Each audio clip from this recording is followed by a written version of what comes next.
حق عليها نحيا وعليها نموت وعليها نبعث إن شاء الله تعالى من الآمنين آمين يا رب العالمين. السلام عليكم ورحمة الله تعالى وبركاته. بسم الله الرحمن الرحيم. الحمد لله رب العالمين وبه نستعين على أمور الدنيا والدين والصلاة والسلام على أشرف الأنبياء والمرسلين سيدنا ومولانا محمد وعلى آله وصحبه أجمعين. أشهد أن لا إله إلا الله وحده لا شريك له الملك الحق المبين، وأشهد أن سيدنا ومولانا محمدا عبده ورسوله صادق الوعد الأمين. اللهم فصل وسلم وبارك وكرم على سيدنا ومولانا محمد افتح باب رحمة الله عدد ما في علم الله صلاة وسلاما دائمين بدوام ملك الله وعلى آله وصحبه. سبحانك لا علم لنا إلا ما علمتنا إنك أنت العليم الحكيم ولا حول ولا قوة إلا بالله العلي العظيم. أما بعد. Hadirin wal hadirat, para jamaah, para pecinta ilmu, pecinta majlis ta'lim, pengunjung taman surga rahimani wa rahimakumullah. Alhamdulillah, syukur kehadirat Allah Subhanahu wa taala di subuh hari ini. Kembali lagi dan terus kita mendapatkan kenikmatan-kenikmatan dari Allah. Alhamdulillah, tetap mendapatkan nikmat Islam, nikmat iman, sehat, afiat, panjang umur, dan tetap diberikan kesempatan, semangat untuk menjalankan perintah-perintah Allah, melaksanakan sunnah-sunnah baginda Rasul sallallahu alaihi wasallam, dan hadir kembali di musalla Zahra ini untuk menimba ilmu, belajar, mempelajari tafsir Al-Quranul Karim. Mudah-mudahan amal-amal ibadah yang kita laksanakan insyaallah kesemuanya akan diterima oleh Allah Subhanahu wa taala. Dosa-dosa kita mudah-mudahan diampuni oleh Allah, hajat kita dikabulkan oleh Allah Subhanahu wa taala. Dan mudah-mudahan ilmu yang kita dapatkan insyaallah menjadi ilmu yang barakah dan bermanfaat. Amin amin ya rabbal alamin. Hadirin wal hadirat, jamaah yang dirahmati oleh Allah Subhanahu wa taala, kembali lagi kita mempelajari tafsir surat Yasin, yaitu sampai pada ayat inna nahnu nuhyil mauta wa naktubu ma qaddamu wa atharuhum wa kulla syai'in ahsaynahu fi imamin mubin. Allah Subhanahu wa taala berfirman, inna, sesungguhnya kami, nahnu nuhyil mauta, kami menghidupkan, nuhyi artinya nuhyi itu menghidupkan kembali, al mauta orang-orang yang sudah mati, orang-orang yang sudah wafat. Ayat ini menekankan khususnya dahulu ketika di zaman Kanjeng Nabi Muhammad sallallahu alaihi wasallam, yang mereka tuh menganggap tidak ada kehidupan lagi setelah ada kematian. Jadi pikiran mereka tuh kalau sudah mati ya wes habis, tidak ada apa-apa lagi sudah. Datangnya ataupun diutusnya Rasulullah SAW di tengah-tengah mereka ketika itu, beliau Kanjeng Nabi ini diperintah untuk menjelaskan kepada mereka bahwasanya setelah kematian ini nanti akan dihidupkan kembali oleh Allah. Bagaimana beratnya dan repotnya Kanjeng Nabi menghadapi masyarakat yang peradabannya sangat minim ketika itu. Menjelaskan, meyakinkan bahkan kepada mereka nanti setelah kematian ada kehidupan lagi. Sehingga banyak yang ingkar, banyak yang tidak percaya, mereka tidak mau menerima penjelasan seperti itu. Makanya Allah menekankan inna nahnu nuhyil mauta, kami hidupkan kembali yang mati itu nanti. Kapan? Ulama-ulama menafsirkan ayat ini dengan beberapa tafsir. Yang pertama fil qiyamah, nanti di yaumil qiyamah. Karena kita wajib percaya, wajib iman bahwasanya hari kebangkitan itu ada. Dan itu bagian dari iman kita kepada Allah, wal imanu bil yaumil akhir, iman dengan hari akhir. Di antaranya bagian dari hari akhir apa? Ya hari kebangkitan. Semuanya nanti akan dibangkitkan. Dalam penjelasan-penjelasan kitab ulama itu, nanti itu kan bumi ini akan dibikin rata oleh Allah. Jadi tidak ada gunung, itu tidak ada jurang, tidak ada, rata semuanya. Itu nanti manusia itu akan dikeluarkan lagi dari tempat berasal dia dulu dikubur di daerah mana.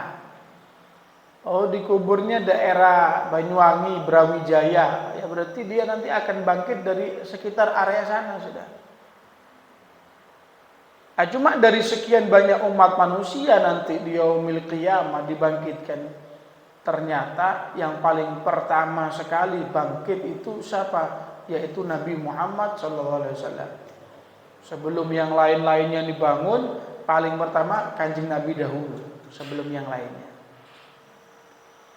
Ya, mungkin sekilas saja saya kasih gambaran. Kan nanti manusia hancur, Beb. Itu hidup lagi itu bagaimana? Sedangkan kan kalau sekarang manusia itu akan hidup yang melewati proses perkawinan terlebih dahulu. Ketika ada sperma masuk ke sel telur, kemudian dengan berkembang jadilah manusia. Nah, nanti bagaimana? Tidak ada seperti itu.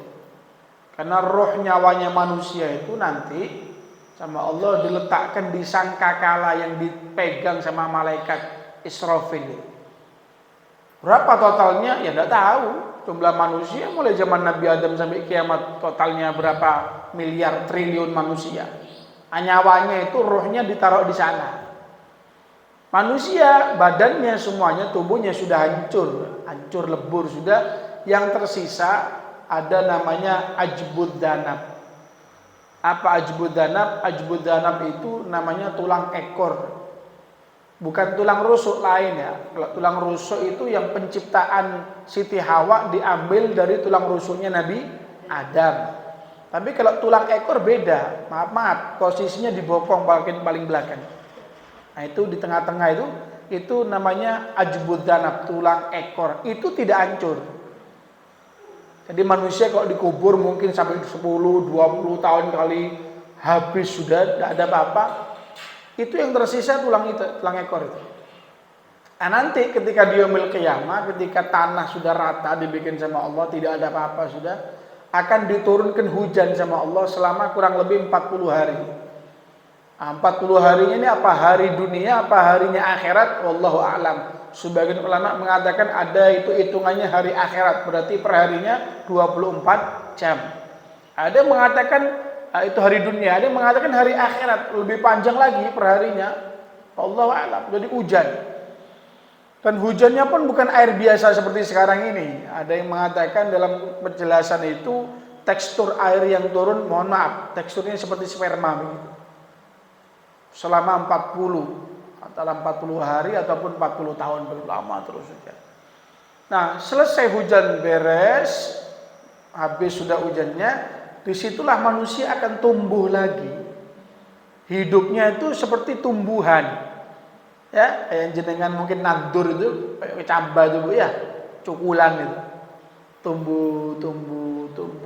Ya dari mana? Asal mulanya dari tulang ekor tadi itu. Tumbuh. Jadi tidak ada melewati perkawinan, tidak ada sudah. Loh kok bisa? Ya Allah berkenan seperti itu, mau gimana sudah? Ya terserah Gusti Allah sudah, mau protes. Tidak bisa, innallaha ala kulli syai'in qadir. Allah maha mampu sudah. Nah jadi tumbuh lagi manusia ini, bahkan disebutkan ketika sudah tumbuh, badannya sudah sehat, kuat, kemudian nyawa belum ada, rohnya belum ada, kan masih ditaruh di trompetnya malaikat. Nah sama malaikat kalau sudah ada perintah dari Allah, disebul sudah, ditiup. Ketika ditiup semembur Pak, ya, rohnya manusia ini semembur keluar kayak tawon keluar dari sarangnya tuh, ya tawon das sampai lempar gimana, semembur semuanya keluar. Nanti jangan-jangan ada yang keliru Beb, nanti nyawanya siapa masuk ke tubuhnya siapa, salah alamat gitu ya. Tidak mungkin salah alamat, sudah pasti tahu dengan badannya sendiri tahu sudah. Nah itu nanti ketika sudah rohnya itu masuk, lewat mana masuknya? Apa kuping? Apa dari mulut? Apa dari mohon maaf belakang, bawah? Tidak, dari khaysum dari hidung. Jadi masuknya rohnya nanti dari hidung.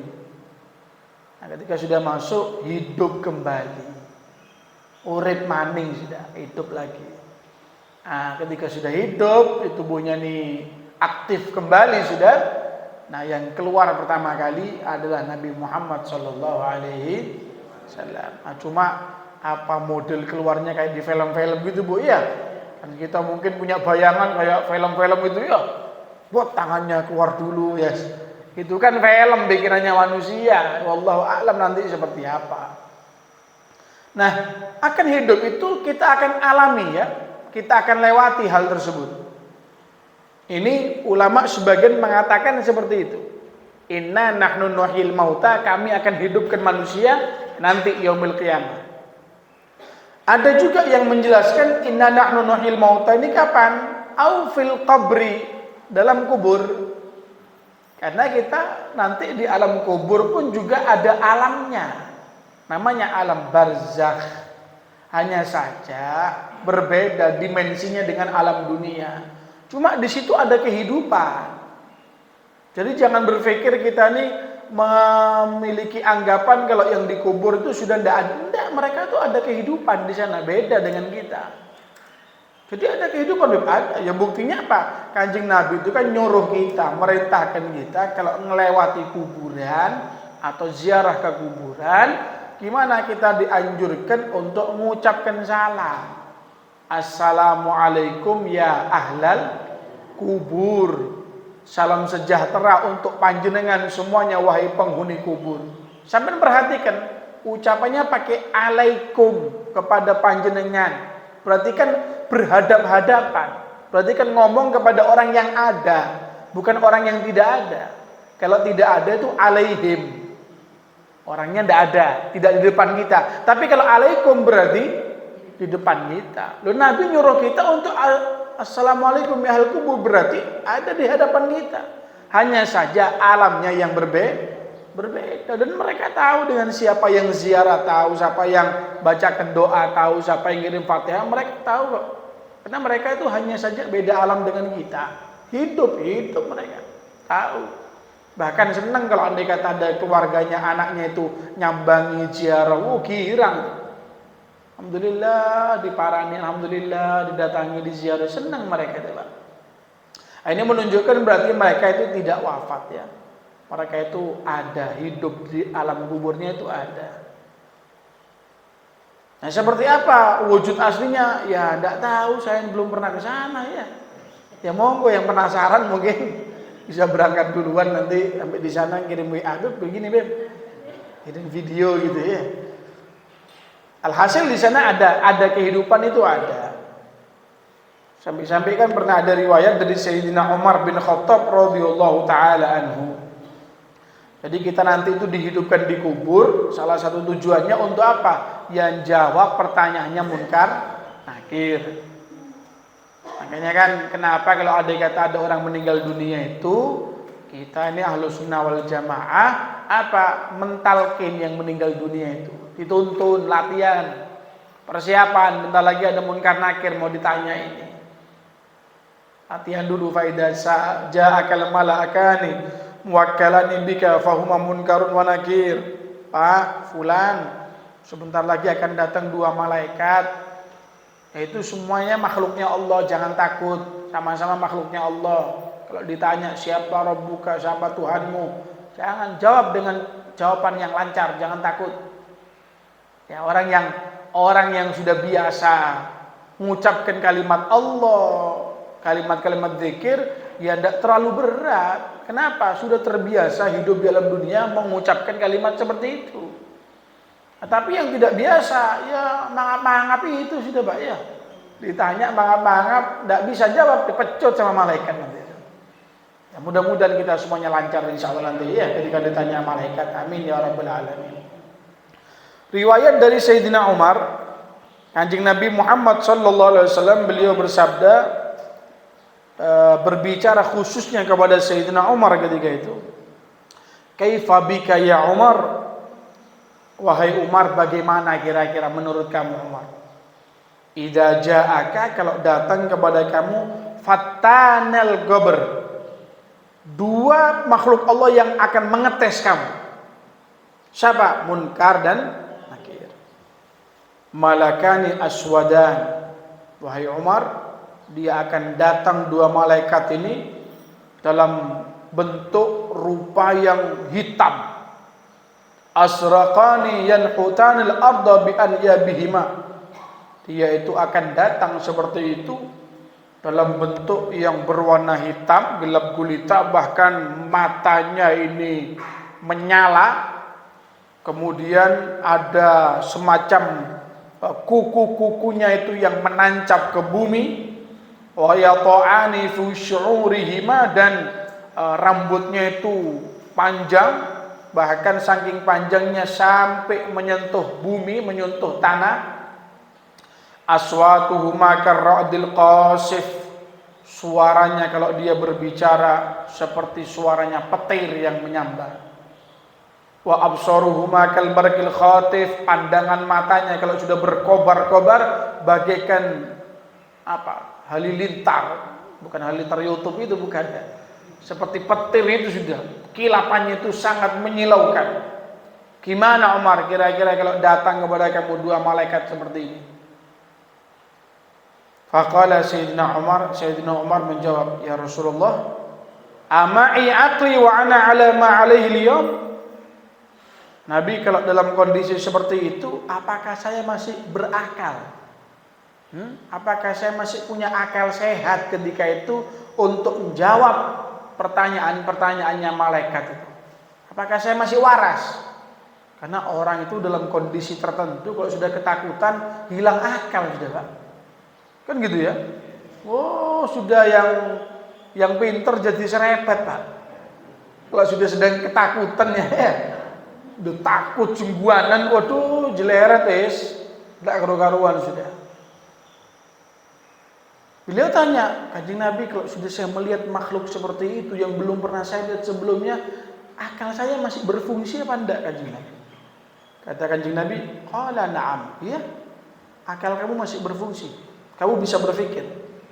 Apa kata beliau? Idzan akfikahuma biiznillah. Kalau begitu Kanjeng Nabi, atas izinnya Allah, saya bisa menghadapi 2 malaikat itu. Berani Sayyidina Umar ya. Kenapa? Karena ya sama-sama makhluknya Allah, hanya saja beda alam, kemudian bentuknya yang berbeda. Kalau saya masih waras ditanya, walaupun bentuknya gimana, oh bisa saya hadapi lah, bisa. Apa kata Kanjeng Nabi? Dengar jawaban seperti itu, inna Umar la muwaffaq. Oh, memang cocok, betul kamu. Iya, kalau memang kamu siap seperti itu, kamu memang betul wahai Sayyidina Umar bin Khattab. Hadis ini menunjukkan berarti apa? Berarti nanti ketika di alam kubur kita hidup kembali. Dan yang kedua pastinya ada malaikat munkar nakir itu ada. Dalam keterangan hadis ini, Nabi menggambarkan wujudnya malaikat seperti itu. Memang ada sebuah keterangan, terkadang malaikat itu tergantung orangnya.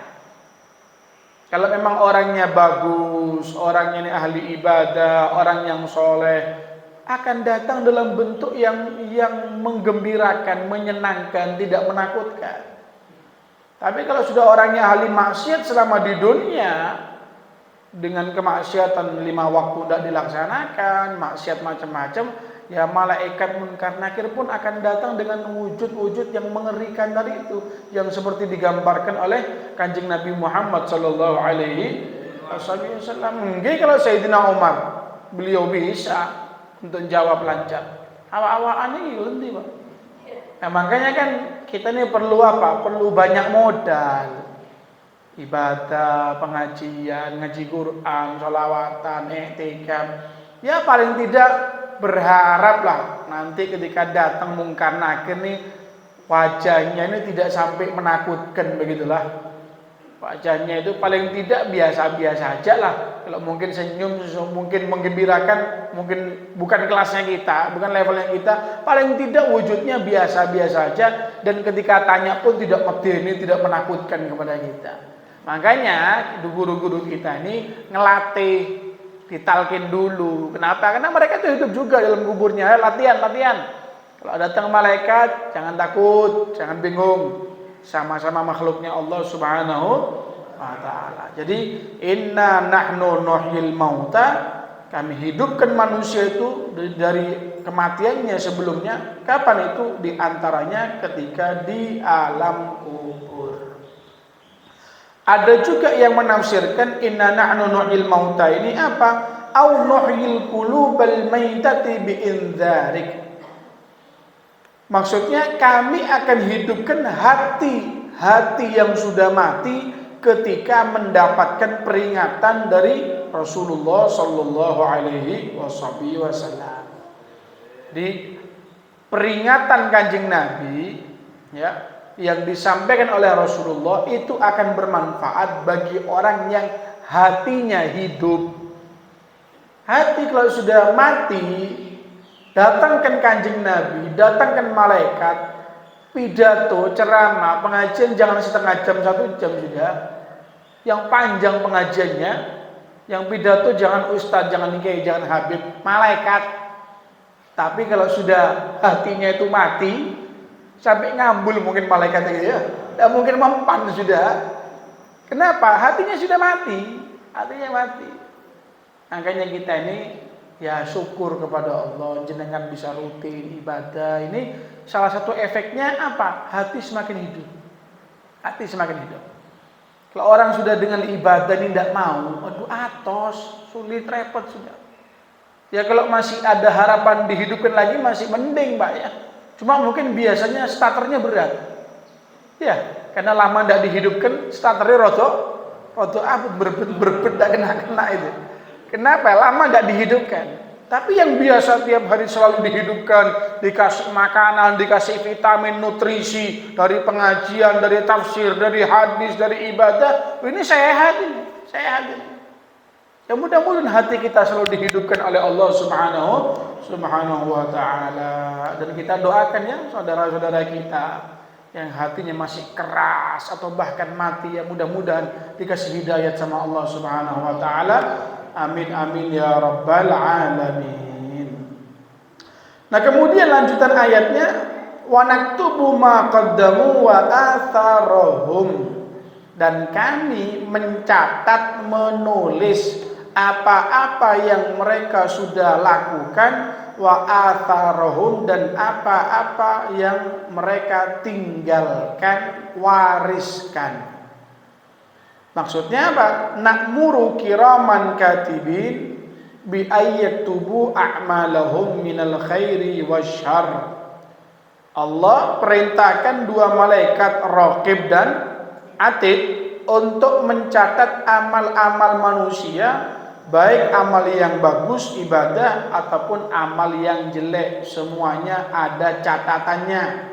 Jangan khawatir, Beb, nanti saya pengajian subuh-subuh tidak ditulis sama malaikat. Malaikatnya mungkin pas lagi tidur ya, kayak Pak Satpam di depan itu ya, kadang-kadang kesirat saya lewat itu.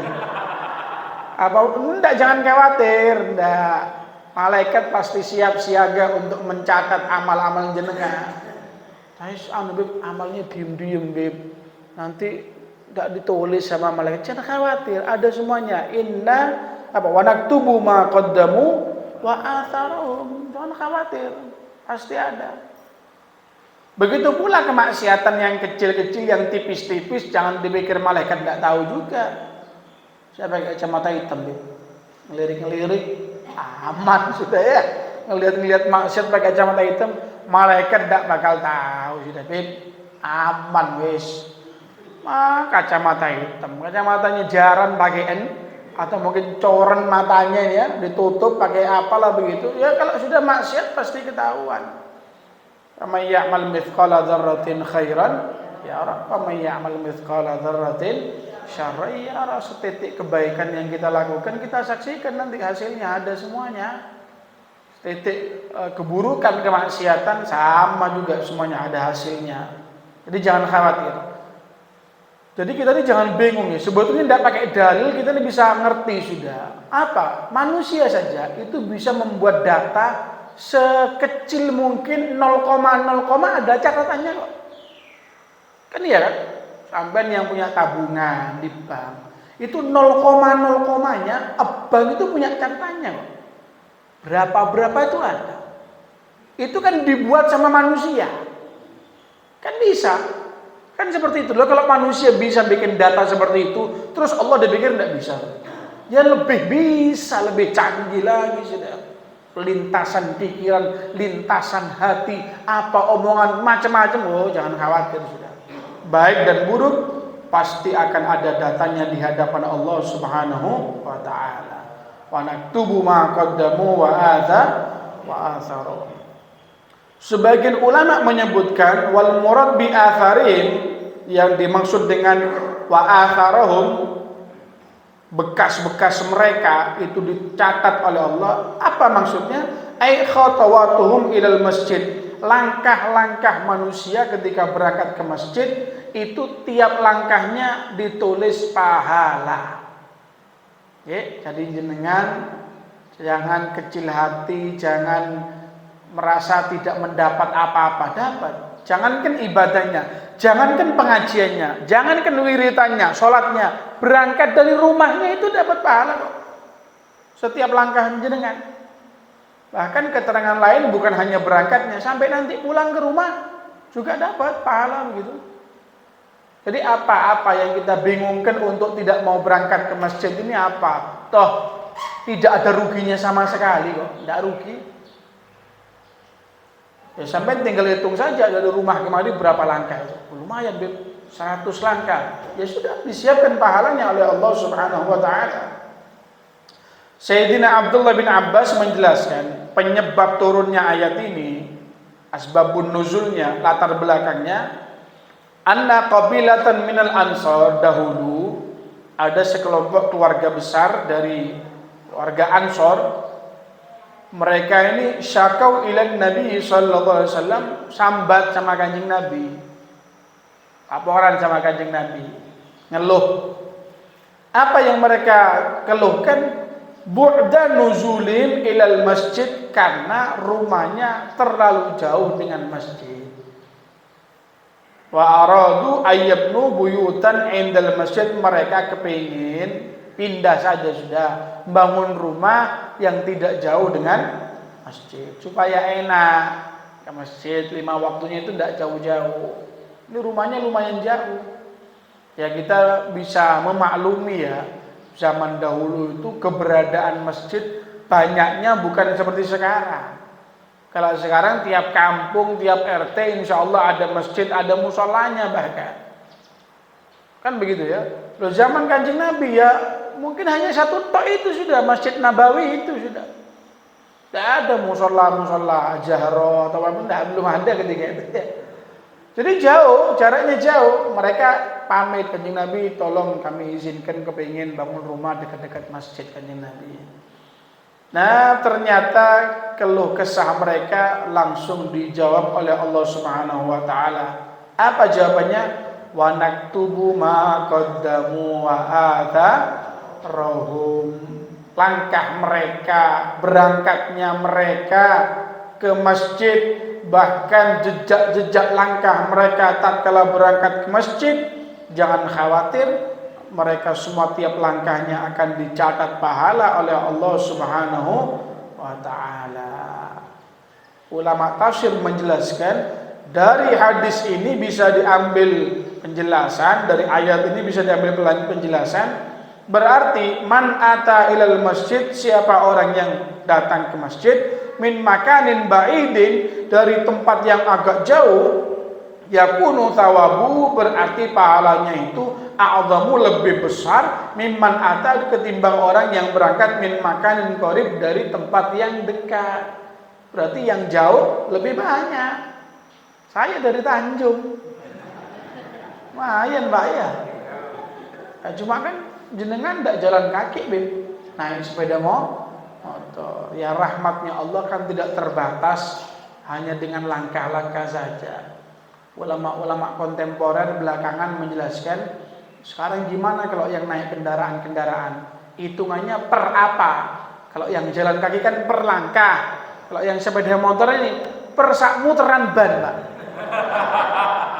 Di kitab dijelaskan seperti itu ya, per jadi satu kali putaran gitu.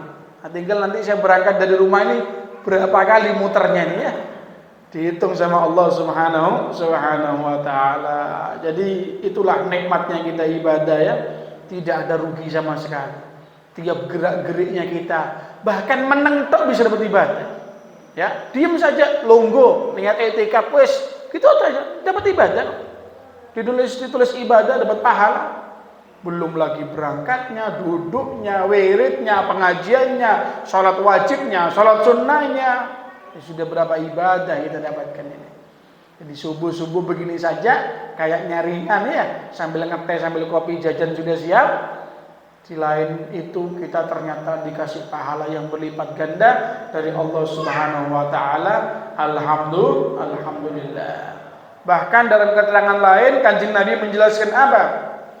Ala ukhbirukum, tidakkah kalian mau aku kabarkan bima yamhullahu bil khotoya, perkara yang bisa menghapus kesalahan-kesalahan, dosa-dosa.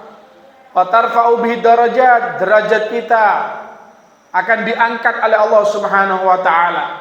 Apa saja di antaranya? Isbaghul wudu alal makarih, menyempurnakan wudu walaupun mungkin kondisi tidak memungkinkan. Ya, contoh ketika lagi musim dingin, sampean tetap sunnahnya Nabi dilaksanakan. Jadi wudunya tidak syukur-syukur. Ya, apa Indonesianya syukur-syukur? Asal-asalan, gitu. Ya, tidak apa. Ketika kondisi mungkin lagi kesusu, mungkin dalam keadaan repot apa, ketika wudu tetap sempurna dilaksanakan. Mulai niatnya, rukunnya, sunnahnya diamalkan semuanya. Ini termasuk amalan yang menghapus dosa dan mengangkat derajat. Kemudian yang kedua apa? Wa kasratul khotawat ilal masjid, memperbanyak langkah ke masjid. Memperbanyak langkah ke masjid itu juga termasuk amalan menghapus dosa, mengangkat derajat. Makanya kenapa kalau berangkat ke masjid khususnya ketika hari raya Idul Fitri atau Idul Adha, itu antara berangkat sama pulang sunnah beda jalannya. Ya, kalau sampai mungkin dari sebelah sana berangkatnya, pulangnya muter gitu Pak. Sunnah.